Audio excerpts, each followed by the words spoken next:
Here's the specification for covalent bonding, and it contains pretty much all you'll need to learn in regards to covalent bonding. In this video, we'll only be going through a few of the points. I would recommend reading through some of the points and just putting a tick next to the ones which you understand and putting a cross or a circle near the ones you want to go over again. I've included ionic to give you a better overview of the differences and similarities between covalent and ionic. Both covalent simple and covalent giant, they're both between non-metal and non-metal atoms. So your covalent simple will be CO2 or hydrogen or oxygen or water. Any of these, they're all simple molecular. With your giant covalent, however, these again, they're between non-metal and non-metal, but let's say carbon. So carbon, that could be diamond or graphite, silicon dioxide, that's sand, anything like that. Your ionic, however, is between non-metal and metal atoms. So that could be sodium, your metal chloride. That could be magnesium fluoride.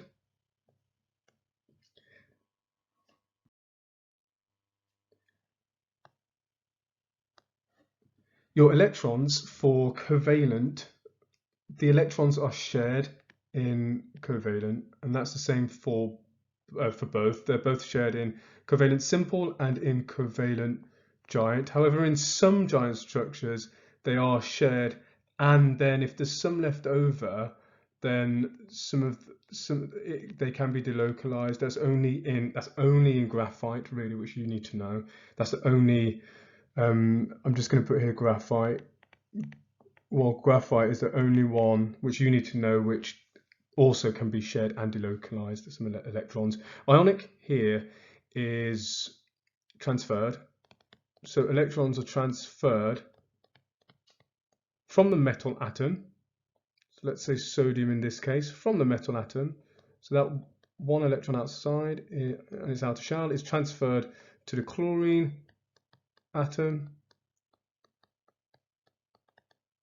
and you'll get ionic bonding when that happens. Okay.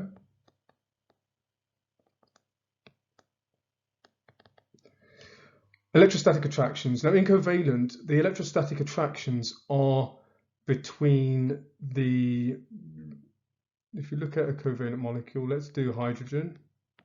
So you've got two hydrogen atoms and you've got a shared pair of electrons in the middle.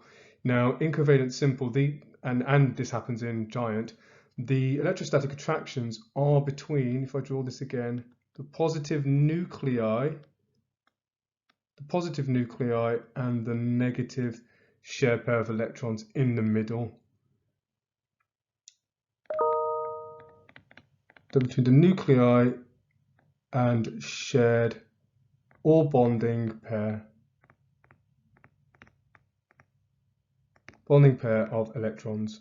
In ionic, they are between the ions. The electrostatic attractions are between oppositely charged ions. Now, the greater the difference in charge, the stronger that attraction will be. So if we had a 2+ rather than a plus, the attraction will be stronger. Forces involved when changing state. In covalent simple, it's the intermolecular forces between the molecules.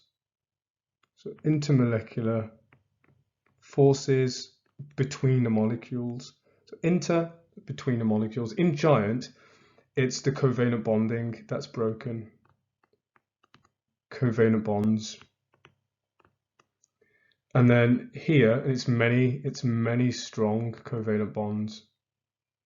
Many strong covalent bonds. You need to break all the covalent bonds in the giant structure. And in your giant ionic lattice, your giant lattice, it is the many.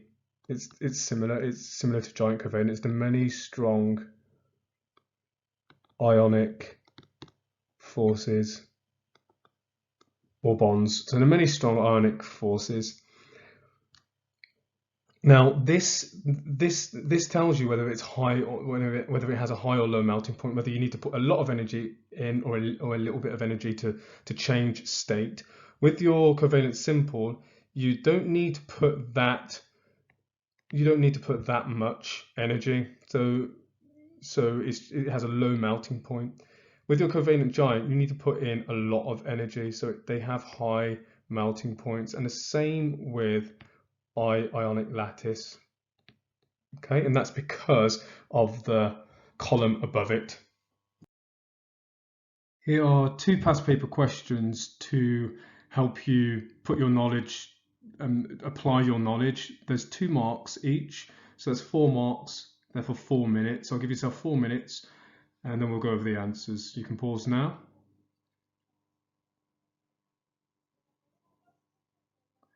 Okay, for the first one, it says, explain how the covalent bonds in the water molecule hold these 2 atoms together, the hydrogen and the oxygen.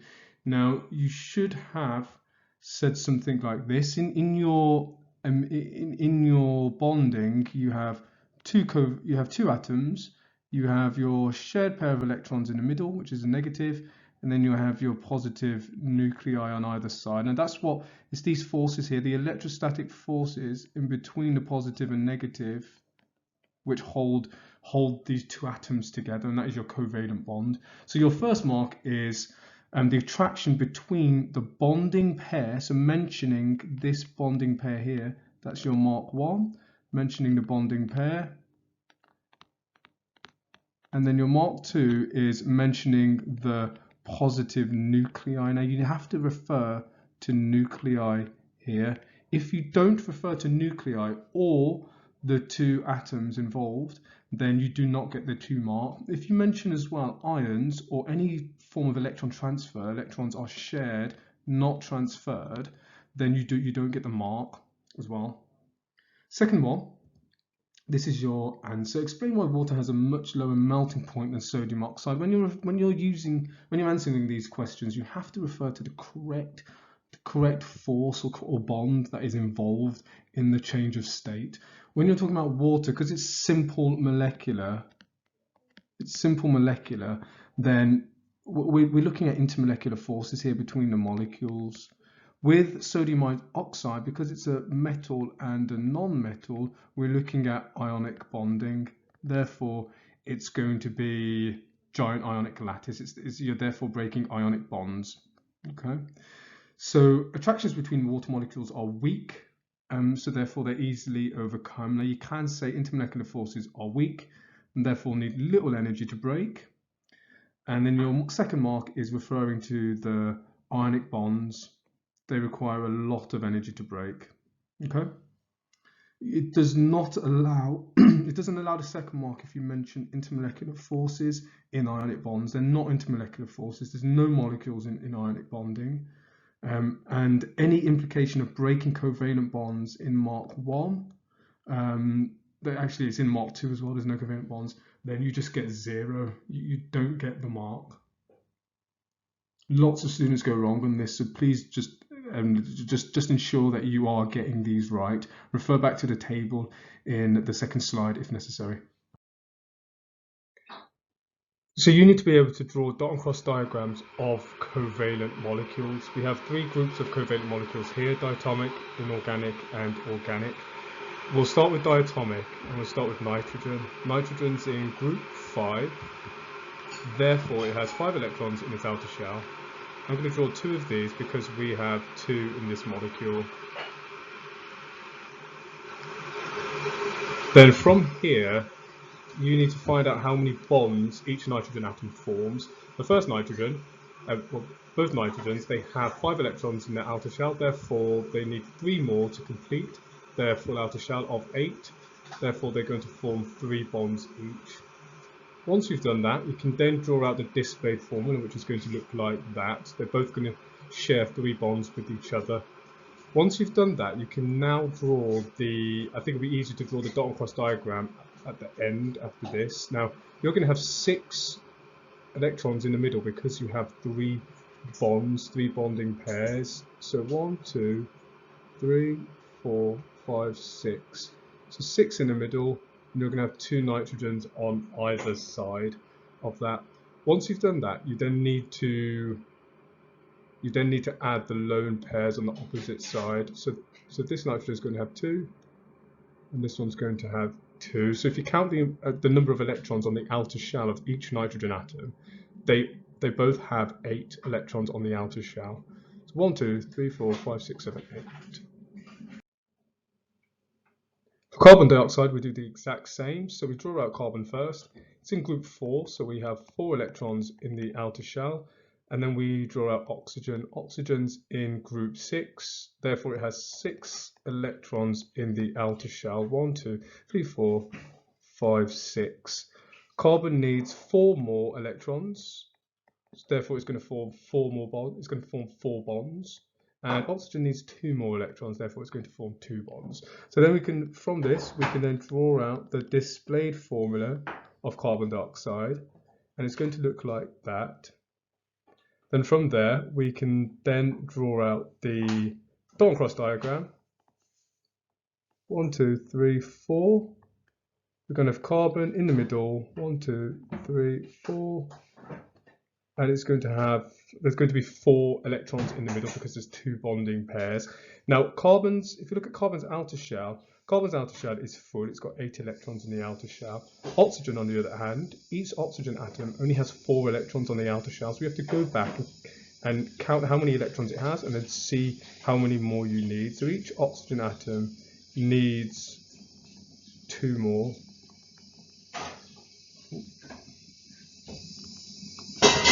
So they should be dots.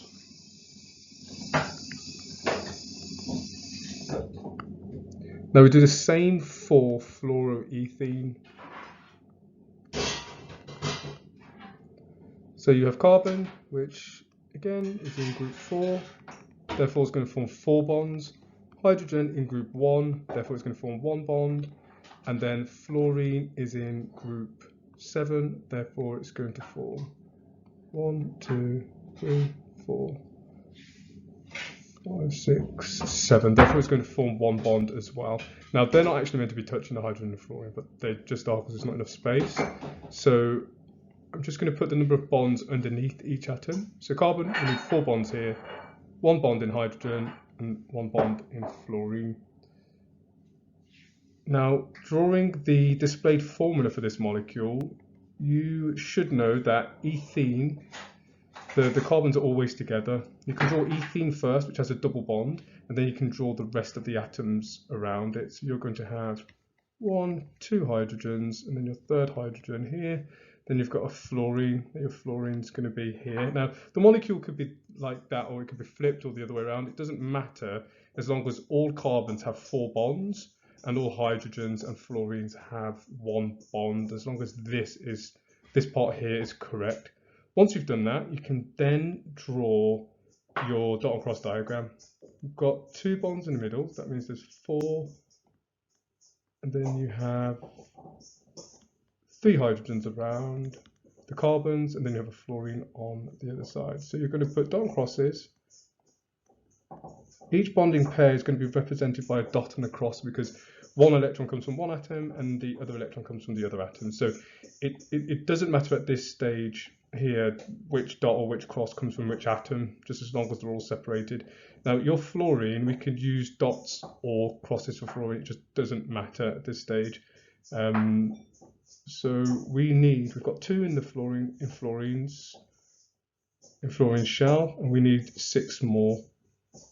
And I've represented them as dots. Okay, it takes 6 minutes to complete these 3 questions, and I'll show you the answers afterwards.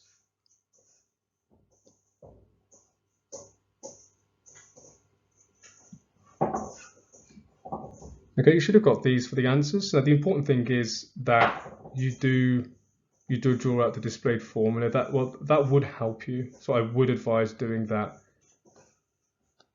at some point, especially for the longer chain ones like chloroethane. You also need to ensure that each atom has the correct number of electrons around its outer shell. I think one that people do get stuck on is the chlorine atom here at the end of chloroethene. ethane, sorry. That needs to have 8 electrons, whilst the hydrogen has just one, so it doesn't need any electrons. There are 2 exceptions that you need to know, and that is boron trifluoride and sulfur dioxide. And we'll start with the same way we did before. Boron has 3 electrons, fluorine has 7 in its outer shell because it's in group 7, boron's in group 3. Then number of bonds that they can form. So here, boron can actually form 3 because it's in group 3. This is the exception that you need to know. Fluorine forms 1 because it needs to share 1 electron.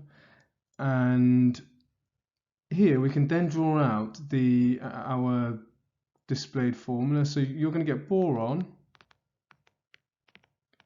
and it's going to form 3 covalent bonds, each with a fluorine. Now, when you're drawing the dot and cross diagram of these, you've got a fluorine here. You can see that boron actually is only left with 6 electrons in its outer shell. It doesn't have 8, and that's the exception.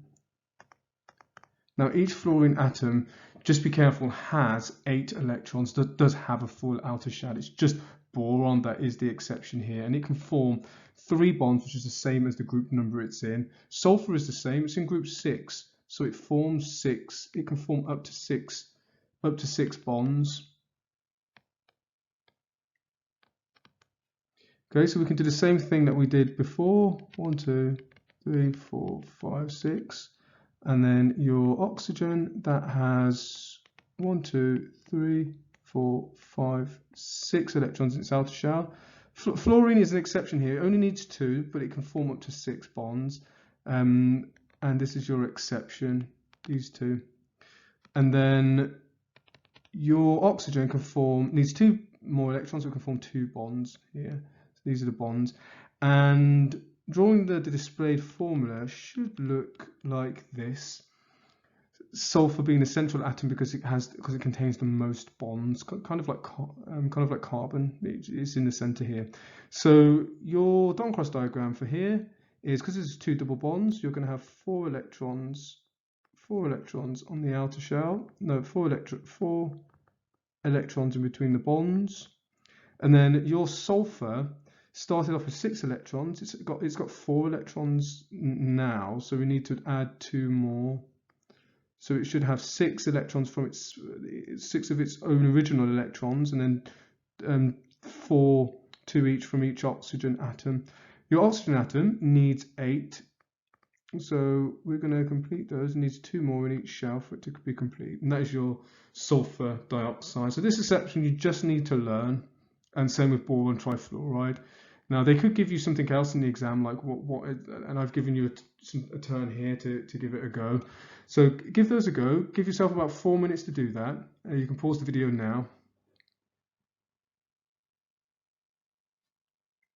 Okay, you should have got something like this. Just correct your answers. Again here, just looking at the bonds for sulfur hexafluoride, it has 6, and each of these bonds like to spread out as much as possible. Now you need to just ensure that each fluorine has 8 electrons in its outer shell. Sulfur hexafluoride is actually a pretty cool element. If you breathe it in, it's kind of the opposite of helium. You don't get a squeaky voice, but you get a deep voice. Is this a really cool element? Two past paper questions. They're both 2 marks each. Give yourself 4 minutes to answer these. Then pause now.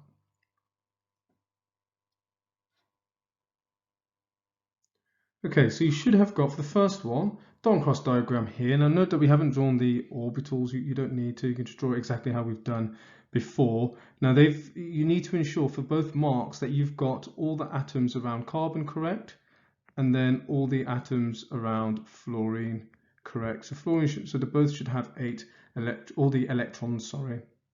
They both should have 8 electrons on the outer shell. Now your second one here is explain why halon 1301 has a low boiling point. Now that is just because of the weak intermolecular forces which are being broken. So the covalent bonds here aren't broken. You don't break these covalent bonds when you're changing the state. you're just breaking the intermolecular forces between each of the CF4 Br molecules.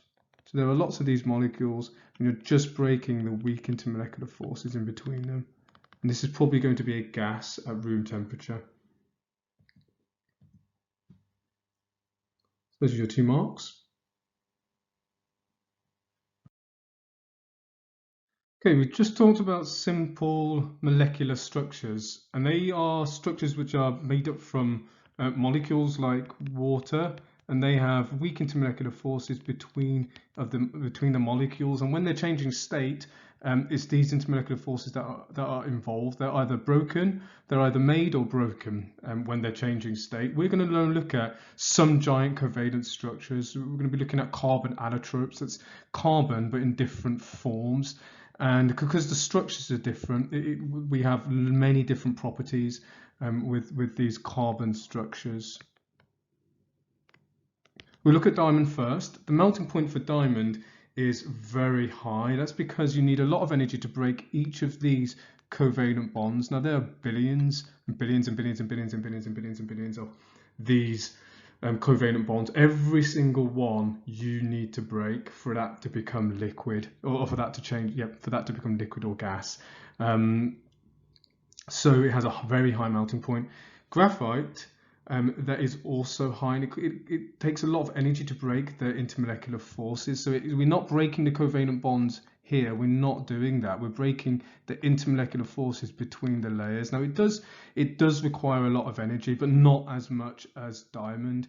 Now here, because we're breaking intermolecular forces here, intermolecular forces are normally weak, are very weak, but because graphite, each sheet is such a large structure, the intermolecular forces are stronger than like your normal simple molecules. Graphite is actually a giant structure, which is weird because it has intermolecular forces in this giant structure. So it is an exception which you need to learn, and the bigger the molecule is, the stronger the intermolecular forces, and that's why graphite has such a high melting point, because the intermolecular forces are stronger than in simple covalent, because the structure is massive, very, very big, each of these layers. So fullerene, that has a low melting point, and that's because there's each of these molecules, there's about 60 carbon atoms here, and between each of your fullerene molecules, there are weak intermolecular forces, and they are very easily broken. So there's a very low melting point. So diamond is hard because of this, and graphite is soft because of this. It doesn't require that many layers. It doesn't require that much energy to break these layers. You can actually break these layers just by rubbing it with paper. So if you get graphite, which is in your pencil, you can easily write, because those weak intermolecular forces can be broken just by touching it on paper or brushing it on paper. With diamond, sorry, you'll never get that. You won't be able to write with diamond. It's too hard. And fullerene, again, that's the same. It's soft as the weak intermolecular forces holding the fullerene. Very weak. Conducts electricity. Carbon, no, because it doesn't have any free electrons. All the electrons are fixed. If we look at carbon, how it's formed in diamond, each carbon atom is bonded with another carbon atom. So if I draw the dot and cross diagram for that, each electron is accounted for. It's in a bond. Each electron is in a bond in every carbon atom. So if you look at this middle one here, where it's bonded to 4, each electron is fixed. So they can't move. The electrons can't. There's no free charge. There's no moving charge, and that's what you need to conduct electricity. Moving charge. In graphite, however, it can conduct electricity because you do have a moving electron. When you look at the hexagonal pattern here in graphite, all the carbons are bonded to 3 of the carbon atoms. So if I draw the dot and cross diagram again for that, then you can see that actually carbon has a free electron. I'm going to draw it here. There's a free electron, and that free electron can move across the whole of this structure. It's not local to one atom. It's actually delocal. It's delocalized. It can be at any atom at any given point, and it can move, and it can conduct electricity because of this moving charge. Okay. Then simple covalent or giant. So, oh, sorry, no, fullerene and fullerene, no, fullerene can't conduct electricity. That's because each carbon atom even though it's got the exact same 3 carbon atoms like this, there is a free electron here, but the electrons can't jump from molecule to molecule. It can't get past this space here where the intermolecular forces are acting. It can't get past along there. So one molecule can conduct electricity, but it's so small.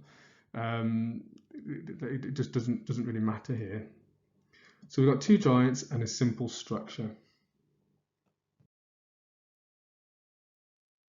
Okay, give this a try. There's 2 marks, so give yourself 2 minutes. Pause the video now. Okay, welcome back. Here are your answers. So just correct them if you've got them right.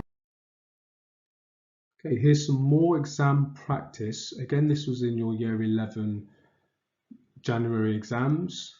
4 marks, 4 minutes. You may pause the video.